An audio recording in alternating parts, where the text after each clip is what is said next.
The gift of warmth in the quiet town of Willowbrook, where the seasons painted the streets in soft hues, and the scent of fresh bread drifted through the air each morning.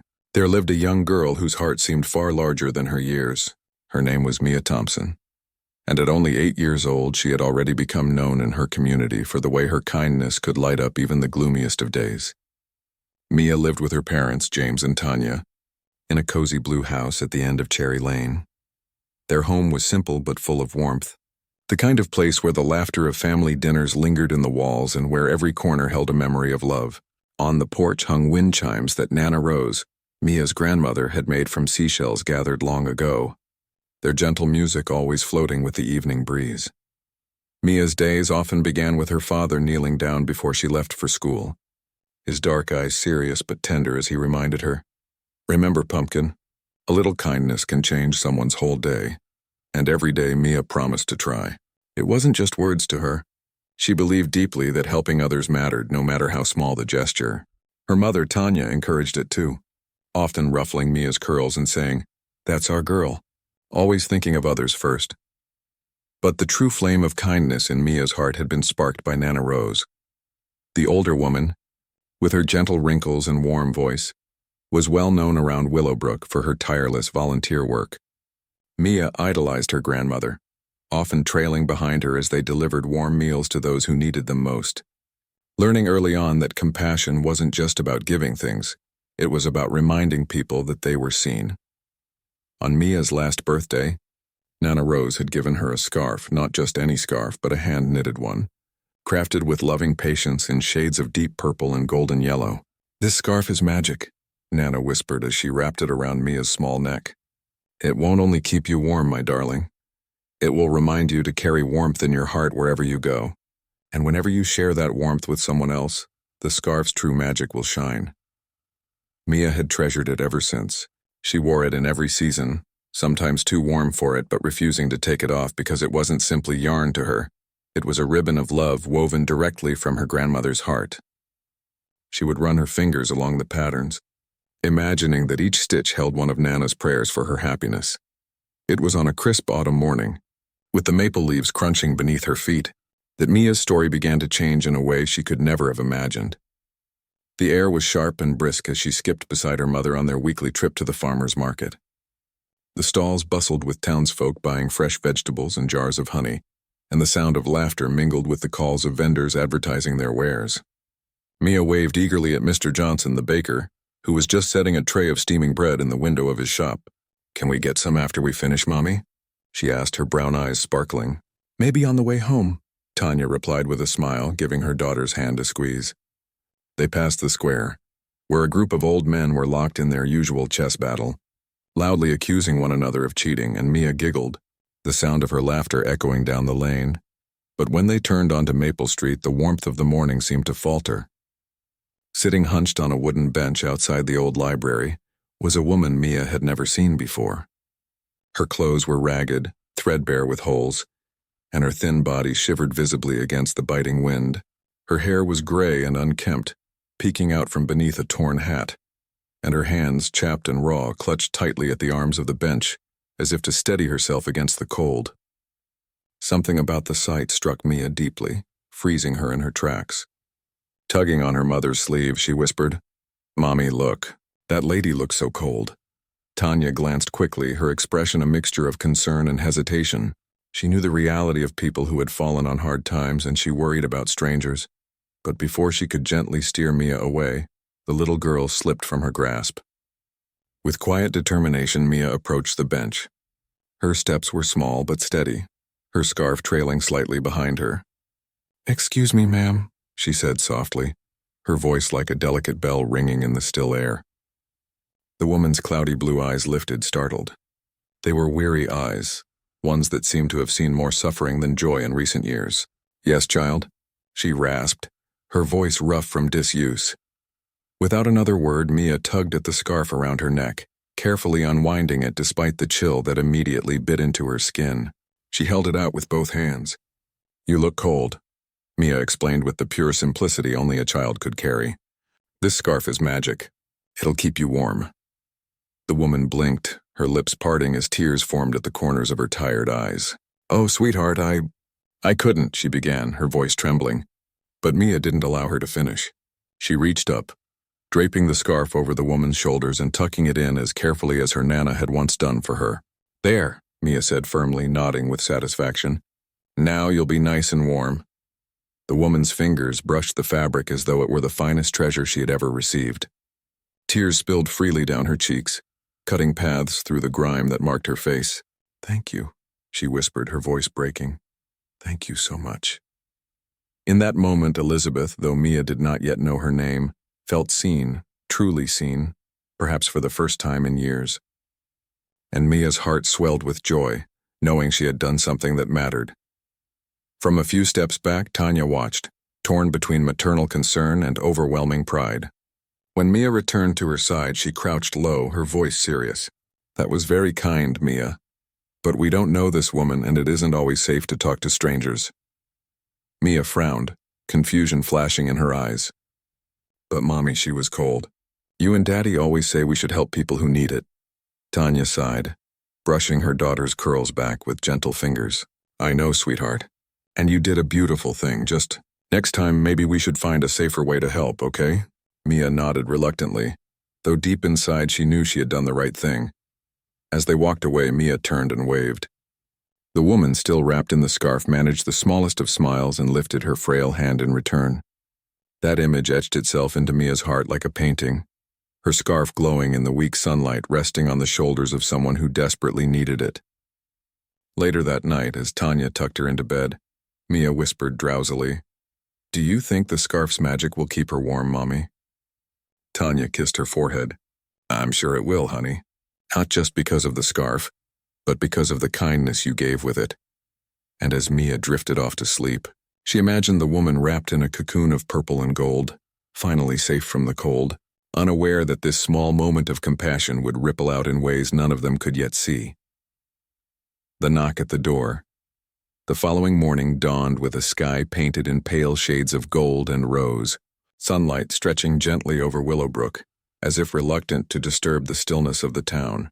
Inside the Thompson home, life carried on with its usual rhythm. James stood at the stove flipping pancakes, his sleeves rolled up, his voice humming a tune that matched the sizzling sound of batter hitting the pan. The aroma of maple syrup and butter filled the air, wrapping the kitchen in its cozy fragrance. Tanya was moving briskly between counter and table, packing Mia's lunch with the care of a mother who knew her daughter's small preferences.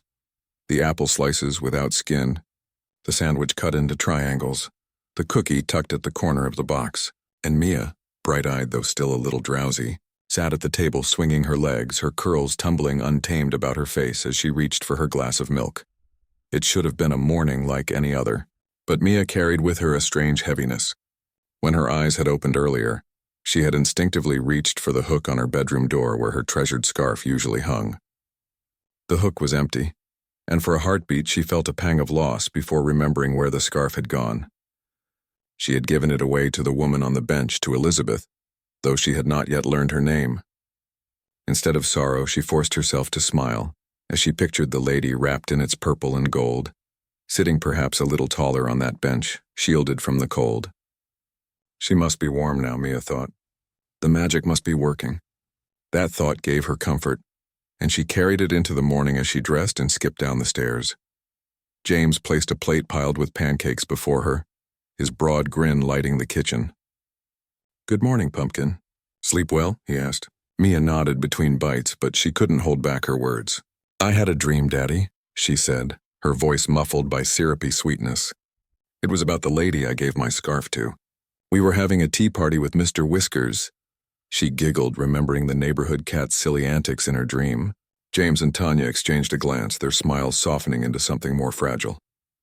They didn't want to dampen their daughter's innocence, though something unspoken passed between them, a shadow of worry neither voiced aloud.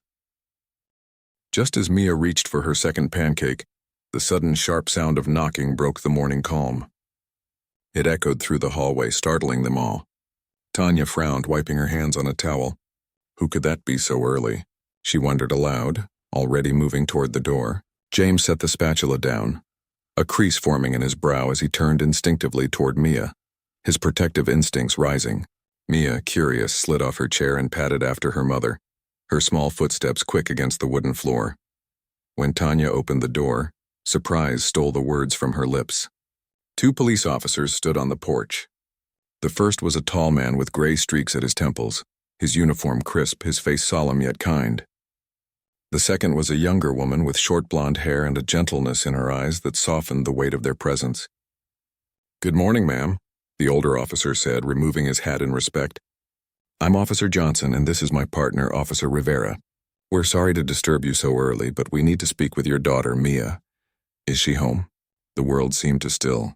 Tanya's heart thumped heavily against her ribs. She stepped aside, her voice cautious. "Yes, she's here. But why? Has something happened?" Behind her, James appeared, one arm already curving protectively around Mia's shoulders as she peeked out with wide eyes. Officer Rivera's tone was calm, deliberately soothing. "There's no need to worry. We only need to ask Mia a few questions about something that happened yesterday." She glanced at the child, her smile warm. "May we come in?" The Thompsons led the officers to the living room, where Mia perched between her parents on the sofa, her small hands twisting nervously in her lap. The room, usually so open and filled with light, seemed suddenly crowded, the air heavy with unspoken tension. Officer Johnson leaned forward slightly, his voice gentle but steady. "Mia, can you tell us about the woman you met yesterday outside the library? The one you gave your scarf to?" Mia's breath caught. She blinked, her young mind racing back to the moment, the trembling woman, the way her eyes had glistened when the scarf was wrapped around her shoulders. "She looked really cold," Mia whispered, twisting the hem of her dress between her fingers. "Her clothes had holes and she was shivering. I gave her my scarf because it's magic. Nana told me it could keep people warm in their hearts as well as their bodies." Her voice quavered, but there was pride in her words too. "She smiled at me when I left." Officer Rivera's eyes softened and she nodded. "That was very kind of you, Mia. Do you remember anything else?" "Did she say anything?" Mia thought carefully. "She said thank you, and..."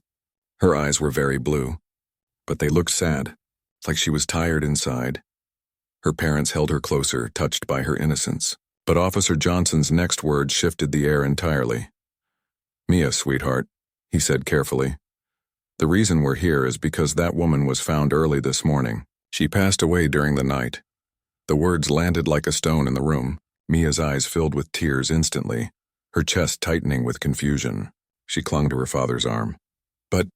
But I gave her my magic scarf," she stammered, her voice breaking. "It was supposed to keep her warm." Officer Rivera quickly leaned closer, her voice tender, urgent to protect this child from blame. "You didn't do anything wrong, Mia. In fact, what you did was one of the most important things anyone could have done. We found something with her, a note. It was addressed to you." Silence fell, broken only by the sound of Tanya's breath catching. James tightened his hold on Mia as Officer Rivera carefully pulled a folded paper from her pocket. With her parents' nod of permission, she began to read aloud. "To the little angel who gave me her scarf. I don't know your name, but I will never forget your kindness. For years I've been invisible to this town, just another shadow on the street. But you saw me. You didn't see a homeless woman. You saw a person who was cold and needed help. Your scarf kept me warm last night, warmer than I have been in years. But it wasn't just the wool that warmed me. It was knowing there are still good people in this world. I have been sick for a long time, little one, and I knew my time was short. But because of you, I wasn't afraid anymore. I went to sleep wrapped in kindness, and I am ready to rest, knowing the world is better because you are in it. Thank you for reminding me what it feels like to be human again. With all my gratitude, Elizabeth." By the time the last words left Officer Rivera's lips, tears shimmered in every eye in the room. Tanya pressed her face into Mia's curls, sobbing softly. James blinked furiously against the moisture clouding his vision, his strong hands trembling as they held his daughter close. And Mia, overwhelmed, wept into her mother's embrace, her small shoulders shaking. She hadn't known that her little action could mean so much. She hadn't known that the scarf she loved would become the final comfort for someone in their last night on Earth. She whispered brokenly, "I just wanted to help." Officer Johnson's voice, firm but kind, filled the silence. "And you did, Mia. More than you could ever know. You gave her peace.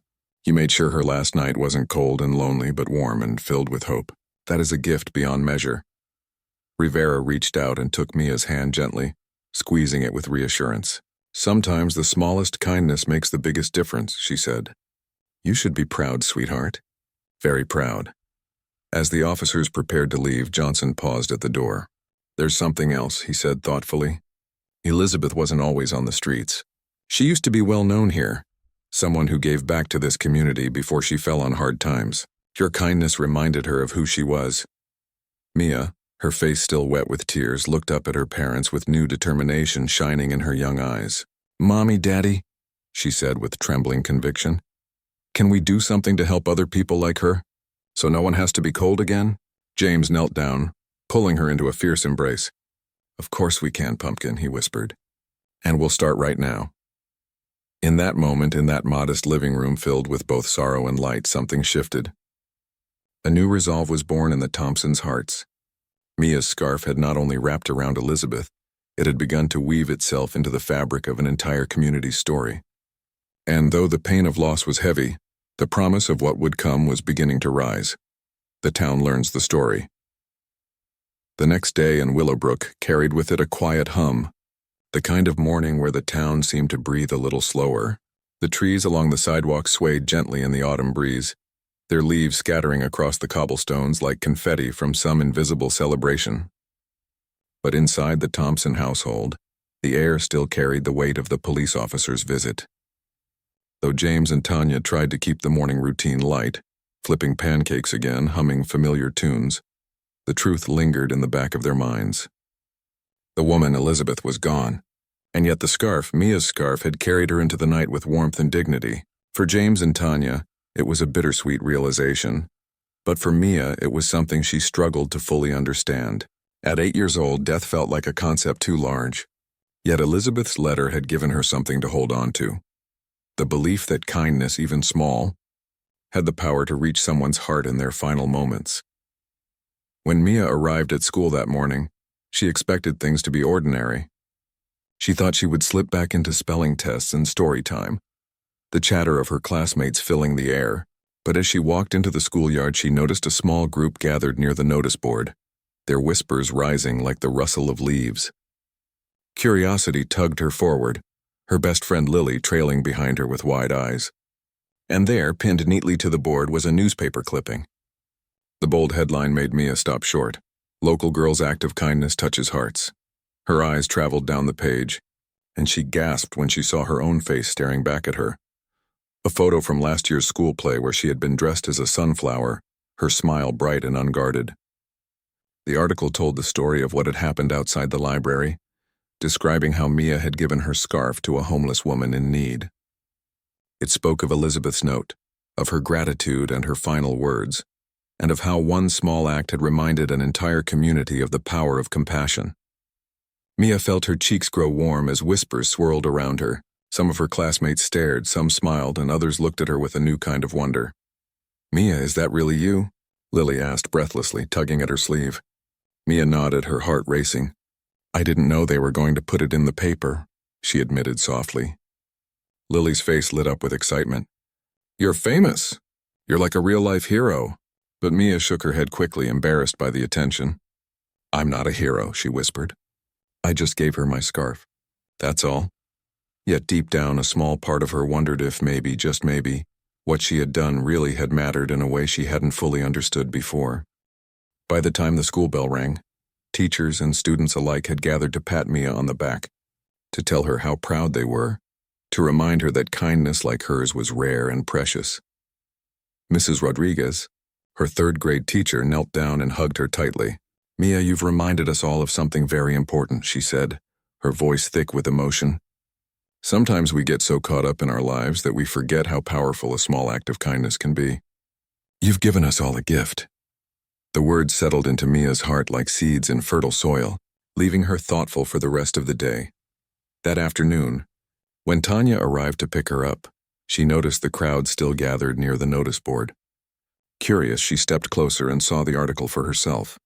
Her breath caught at the sight of her daughter's name in print, her actions being celebrated by strangers. Pride and worry clashed inside her. On the one hand, she wanted Mia to be recognized for her big heart. On the other, she knew her daughter didn't do this for attention. Mia had given away her scarf because she believed it was the right thing to do, not because she wanted the world to see. Tanya quickly ushered Mia into the car, giving her hand a reassuring squeeze as they drove home. "How are you feeling about all of this, sweetie?" she asked gently. Mia stared out the window for a long moment, watching the trees blur past. "I don't know," she admitted finally. "Everyone keeps saying it's special, but I didn't feel like I did anything big. I just wanted her to be warm." Tanya reached back to brush a strand of hair from her daughter's face. "And that's what makes it so big, honey. You did it without thinking of yourself. That's the kind of kindness the world needs." When they returned home, they found James in the living room surrounded by papers and notes, his laptop open and a spark of determination in his eyes. He looked up as soon as they entered, his smile wide. "There's my little hero," he said, sweeping Mia into his arms. She wrinkled her nose at the word, but he continued. "Do you know what you've done, Mia? You've inspired me. After what happened, I couldn't stop thinking about Elizabeth, and how many others like her are out there, invisible, hurting. So I'm working on a proposal at the community center. I want to start a new program, something that can really help people like her. A shelter, a place where they can find warmth, food, and support." Tanya's hand flew to her mouth in surprise. "James, that's wonderful!" Mia's eyes grew wide, her heart swelling with a new kind of pride. "Really? We're going to help more people like her?" James nodded firmly. "That's right, Pumpkin. And it's because of you. Your kindness didn't just change Elizabeth's last night. It's about to change a lot of lives." He pulled both his wife and daughter into a group hug, the three of them wrapped in the warmth of shared purpose. As the sun dipped lower, casting golden light across their living room, another knock came at the door. This time it was not the police, but Mayor Garrett himself, a large man with a booming laugh and a reputation for loving his community deeply. He stood on the porch with his hat in his hand, his expression uncharacteristically solemn. "Good evening, Thompsons," he said warmly. "I hope I'm not interrupting, but I wanted to speak with young Mia here." Mia peeked out from behind her father, her small frame suddenly shy in the presence of such an important figure. The mayor crouched down to her level, his eyes kind. "Mia, I read about what you did. You reminded us all of something this town desperately needed to remember, that we are only as strong as the compassion we show to those who need it most. You've inspired me too. Tomorrow I'll be speaking at the town hall meeting, and I'd like to share your story with everyone. I believe it's time Willowbrook takes a stand against homelessness, and you've given us the spark we needed." Mia's cheeks flushed pink, and she looked to her parents uncertainly. James squeezed her shoulder. "It's up to you, Pumpkin. But I think you've already lit a fire in people's hearts. Maybe it's time to let it spread." Mia hesitated, then nodded slowly, her voice small but sure. "Okay." That night, as Mia lay in bed, she stared at the ceiling, her thoughts tumbling. She missed her scarf, yes, but she felt something growing inside her. Something bigger than any scarf could hold. She thought about Elizabeth's eyes, the sadness and the gratitude, and she realized that kindness could live on, long after the act itself was over. She didn't know it then, but the days to come would change Willowbrook forever, and her simple gift would be the thread that began to stitch a torn community back together. A movement begins. The town hall was full that evening, every seat occupied and every corner crowded with people who usually spent their nights quietly at home. The mayor's announcement that he would be addressing the town had spread quickly, and word of Mia's story had already reached nearly every household. Some had read the article in the newspaper, others had heard it whispered on porches or over steaming mugs of coffee at the diner, but all of them came because something about the story of a little girl giving away her scarf to a stranger had stirred something deep within them. In a world where everyone often hurried past one another, where needs were overlooked and problems ignored, Mia's act of kindness had slowed the town down. It had forced them to look at themselves and at the people they had allowed to fade into the shadows. James, Tanya, and Mia sat near the front, Mia's legs swinging nervously beneath her chair. She didn't understand why so many people were there, or why they all kept glancing at her with a mixture of admiration and curiosity. All she knew was that she had given away her scarf, and now her whole town seemed to be buzzing about it. Mayor Garrett stepped to the podium, his voice booming as he greeted the assembly. "Good people of Willowbrook," he began, his tone solemn but hopeful. "We are gathered tonight because of the reminder of a truth we have long forgotten, that kindness is not small, and that no act of compassion is ever wasted. The mayor then shared Elizabeth's story, carefully choosing his words to honor her dignity. He spoke of her letter, her gratitude, and her final night wrapped not only in a scarf but in the love of a child who refused to see her as invisible. He paused often, letting the silence stretch so the weight of his words could settle in every heart. Finally, he gestured toward Mia, who sat wide-eyed and overwhelmed. This little girl reminded us of something we should all have remembered, that we cannot let our neighbors suffer unseen. She did with one scarf what many of us have failed to do with all our resources. Tonight we change that. Applause erupted, filling the hall, echoing off the high ceilings. Mia's cheeks burned as she ducked against her mother's side, embarrassed by the attention but quietly proud. James felt a surge of determination as he watched the town rally. He rose to his feet and asked permission to speak. When the mayor nodded, James took the podium. His voice was steady, filled with conviction. He spoke of the proposal he had been drafting at the community center. A shelter that would not only provide beds and meals but also offer counseling, job support, and a sense of dignity to those who had been left behind. "We cannot bring Elizabeth back," James said, his eyes scanning the crowd. "But we can honor her memory. We can ensure that no one else in Willowbrook has to die alone in the cold. And it began because of a little girl's scarf. Let's take that spark and build a fire bright enough to keep everyone warm." The room erupted again, but this time it wasn't just applause. It was the sound of commitment, the sound of a town ready to move.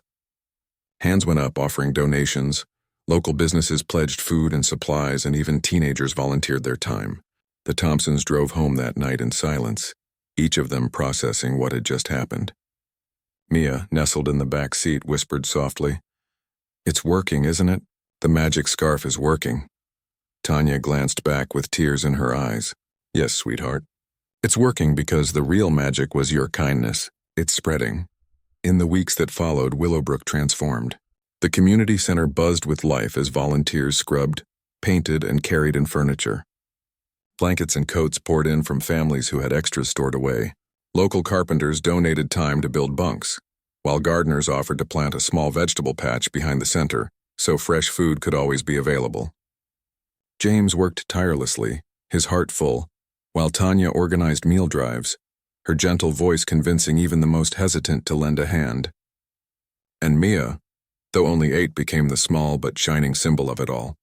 She would visit after school, sitting cross-legged on the floor beside volunteers as she colored pictures to hang on the new walls. She greeted everyone with her smile, her presence reminding them why they were there. The first night the shelter opened, a few hesitant faces appeared at the door. Men with weary eyes, women holding children close, people who had been wandering the streets without hope for far too long. They stepped inside nervously, unsure if they belonged, until Mia walked up and offered them cookies she had helped bake with her mother. "Welcome," she said simply, her eyes bright. And just like that, the walls seemed to warm. The visitors smiled, their postures softening as though the weight they carried had been lifted just a little. Word spread quickly that Willowbrook had created something remarkable. Surrounding towns sent letters of support, and journalists came to write about the shelter born from a child's compassion. Yet for Mia, the true reward was simpler. It was in the way people smiled again, in the way Elizabeth's memory lived on in every act of kindness the town now carried out. Each time she visited the shelter, she thought of her grandmother's words about the scarf being magic, and she realized the magic wasn't in the fabric at all. It was in the giving. Winter arrived with heavy snows that year, the kind that blanketed rooftops and turned the streets into rivers of white. But unlike before, there were fewer people shivering outside, fewer faces hiding under torn blankets on benches. Many had found their way to the shelter, and those who hadn't were now greeted by neighbors who no longer turned away. The town had learned to truly see those who had been invisible. And all of it traced back to the day one little girl stopped, noticed, and gave away her most treasured possession without hesitation. At night, when Mia lay in bed and stared at the empty hook where her scarf had once hung, she no longer felt the pang of loss. Instead, she felt proud because she knew the scarf story was still unfolding. She could feel it each time she walked through town and someone smiled at her knowingly, or when her teacher praised her again in class, or when strangers patted her shoulder at the market. It was overwhelming at times, but her parents reminded her gently that she had done something rare. She had taught an entire town how to care again, And so Willowbrook began to change. It was no longer just a quaint little town with cobbled streets and maple-lined sidewalks. It became a place known for its compassion, a place where no one was left to suffer unseen. The shelter, born of a scarf, became a beacon of hope. And in the heart of that change was a little girl named Mia, whose small hands had offered a piece of cloth but had unknowingly given so much more. The legacy of a scarf a year had passed since the day Mia gave her scarf away. And in that year, Willowbrook had transformed in ways no one could have imagined. Where once the town had bustled along quietly, content to let problems remain unseen, now there was a vibrant hum of community action, a heartbeat of kindness that pulsed through every corner. At the center of it all stood a building that had once been just another worn-down part of the town, but was now alive with laughter, warmth, and the smell of fresh meals. The community shelter, which the town had lovingly named Elizabeth's Haven. The name was chosen not only to honor the woman whose story had opened everyone's eyes, but also to remind them that every person who walked through its doors had a name, a story, and a dignity worth preserving. On the morning of its first anniversary, the Haven was dressed as if for celebration. Banners hung across the entrance, tables were lined with flowers, and children carried trays of cookies and cocoa to greet guests. Volunteers bustled about with smiles, setting up chairs and arranging decorations. Families who had once needed the shelter now returned to help, their faces glowing with gratitude as they carried out trays of food or folded blankets neatly into piles. It was more than a shelter now. It was a gathering place, a symbol of what people could do when they stopped looking away. Mia, now 9 years old, stood at the entrance holding her mother's hand, her heart swelling with pride. She had grown taller in the last year, but her wide brown eyes were still full of the same warmth, the same spark of compassion that had lit this entire movement. She wore a simple dress with a flower pinned to it, her curls bouncing as she greeted each person who came. Though she still sometimes felt shy when the attention turned toward her, she had learned that this story was no longer just about her scarf. It was about everyone who had chosen to follow that example, about the kindness that had spread far beyond what she could have imagined. Inside the Haven's main hall, a special display had been prepared. On the wall near the entrance, framed behind glass, hung Mia's scarf. Its purple and gold threads were still bright, its knitted pattern still intact, though now it bore a significance far greater than when it had first been given to her by her grandmother. Beneath it, a plaque read, "This scarf reminded us that kindness is the true magic of the human heart. One small act can change the world." People paused to look at it as they entered, some with tears in their eyes, others with smiles of hope. For many, it had become a symbol of Willowbrook's rebirth, a reminder of what they could accomplish when they acted with compassion. When the ceremony began, the mayor stepped forward to speak, his booming voice filling the hall. He recounted how far the town had come, how Elizabeth's memory had been honored not just in name but in action. He spoke of the dozens of people who had found warmth and safety here, of the families who had been reunited, of the jobs that had been secured through the programs launched within these walls. "This shelter is more than brick and mortar," he said firmly. "It is proof that a single act of kindness can ignite a movement. And today we celebrate not only this place but the little girl whose heart reminded us of who we are." He gestured toward Mia, and the room filled with applause. Mia felt her cheeks warm, but this time she didn't hide. She stepped forward, her small figure dwarfed by the podium, and looked out at the sea of faces. Faces she knew and faces she didn't, all joined by the common thread of kindness. Her voice was soft, but it carried clearly in the quiet room. "I didn't think giving away my scarf was something special," she began honestly. "I just saw someone who was cold and I wanted her to be warm. But I've learned that even little things can grow bigger than we ever imagine. My Nana told me that the scarf was magic, and I think she was right. But the magic wasn't in the yarn, it was in the kindness. And kindness is something all of us can share." The room was silent, every word sinking into the hearts of those listening. Then Mia smiled, the light of innocence and wisdom mingling in her expression.